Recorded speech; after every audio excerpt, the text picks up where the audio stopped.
എന്നും യാത്ര ചെയ്തിരുന്ന വഴികളിലൂടെ പ്രിയ സഖാവ് ഇതാ ദർബാർ ഹാളിലേക്ക് മടങ്ങി വരുന്നതിന്റെ ദൃശ്യങ്ങൾ നമ്മൾ കാണുകയാണ്. പക്ഷേ ഇനിയൊരു തിരിച്ചുവരവ് ഈ യാത്രക്കില്ല. ഈ യാത്രയ്ക്ക് ഇനിയൊരു തുടക്കമോ ഈ യാത്രയ്ക്ക് ഇനിയൊരു അവസാനം മാത്രമേ ഉള്ളൂ. ആ അവസാനം എന്ന് പറയുന്നത് നാളെ അറബിക്കടലിൽ താഴുന്ന സൂര്യനെ സാക്ഷിയാക്കി അഗ്നിനാളങ്ങളിലേക്ക് മടങ്ങുക എന്നത് മാത്രമായിരിക്കും ആ അവസാനം എന്ന് പറയുന്നത്. പക്ഷേ മലയാളമുള്ള കാലത്തോളം, ഓരോ മലയാളിയും ഉള്ള കാലത്തോളം VS എന്ന രണ്ടക്ഷരത്തിന് തിളക്കം മങ്ങുകയോ കുറയുകയോ ഇല്ല.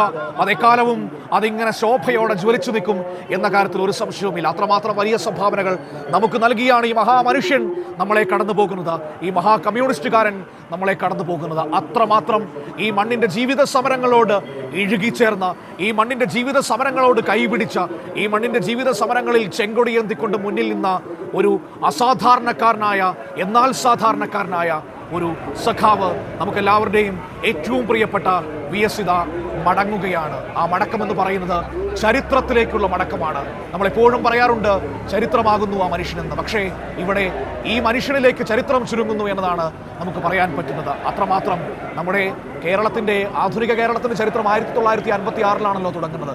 എന്നാൽ ഐക്യ കേരളത്തിന് മുൻപുള്ള മലയാളികളുടെ ചരിത്രം കൂടി VSലൂടെ നമുക്ക് അടയാളപ്പെടുത്താൻ കഴിയും. കാരണം അന്ന് ഈ നാട്ടിലുണ്ടായിരുന്ന സാമൂഹ്യ വ്യവസ്ഥതകൾ, അതിനെതിരെ പോരാടിയ VSന്റെ പോരാട്ട മികവ്, കമ്മ്യൂണിസ്റ്റ് പാർട്ടിയുടെ അച്ചടക്കമുള്ള പ്രവർത്തകനായി മാറിയ VS എന്ന നേതാവിൻ്റെ ജനനം, കർഷക തൊഴിലാളികളെ കുട്ടനാടിൻ്റെ വയലേലകളിൽ സംഘടിപ്പിച്ചുകൊണ്ട് VS നടത്തിയ പോരാട്ടങ്ങൾ, ചെയ്ത പണിക്ക് കൂലി തരണമെന്ന് പറയാൻ മലയാളിയെ പഠിപ്പിച്ച മഹാനായ നേതാവ് കടന്നു പോവുകയാണ്. നമ്മൾ ഇന്ന് നേടിയെടുത്ത അവകാശങ്ങളെല്ലാം ഈ മനുഷ്യൻ്റെതടക്കം വലിയ വിയർപ്പിൻ്റെ വില കൂടിയാണ് എന്ന് ഏത് ഘട്ടത്തിലും ഏറ്റവും ഉറപ്പോടെ നമുക്ക് പറയാൻ കഴിയും. കാരണം VS എന്ന രണ്ടക്ഷരത്തിന് കാരിരുമ്പിൻ്റെ ഉറപ്പായിരുന്നു മലയാളിക്ക് നൽകിയിരുന്നത്. അതൊരു കാവലായിരുന്നു VS നമുക്ക് നൽകിയിരുന്നത്. VSന്റെ ആ വലിയ കാവലിൽ മലയാളി അവൻ്റെ സങ്കടങ്ങളും അവൻ്റെ സന്തോഷങ്ങളും ഒക്കെ പങ്കുവച്ച് ജീവിക്കുന്നത് നമ്മൾ കണ്ടതാണ്. മനുഷ്യന് ദുഃഖമുണ്ടാകുമ്പോൾ അങ്ങോട്ടേക്ക് VS എത്തും. പ്രകൃതിക്ക് പൊള്ളുമ്പോൾ അവിടെ VS എത്തും. VSനെ ഭയപ്പെട്ടിരുന്നത് ഒറ്റയൊരു വിഭാഗം മാത്രമായിരുന്നു, അത് ചൂഷകരായിരുന്നു.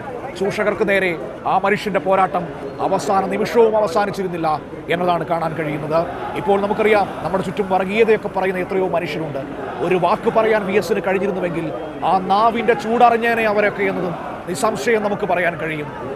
അതൊക്കെ എത്രയോ വട്ടങ്ങളിൽ ആ മനുഷ്യൻ നമ്മളെ തെളിയിച്ചു പോയതാണ്. ഒരു വലിയ കുട ചൂടി VS ഇങ്ങനെ മലയാളിയെ പൊതിഞ്ഞു പിടിക്കുകയായിരുന്നു.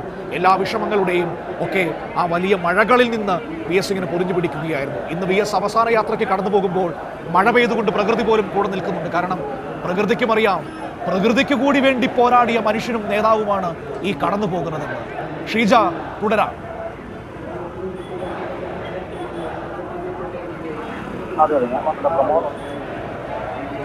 കേൾക്കാമോ ഷീജ?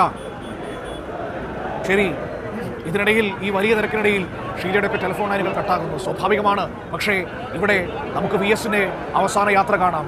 VSനെ കാത്തു നിൽക്കുന്ന മനുഷ്യരെ അല്പസമയത്തിനകം നമുക്ക് കാണാൻ കഴിയും.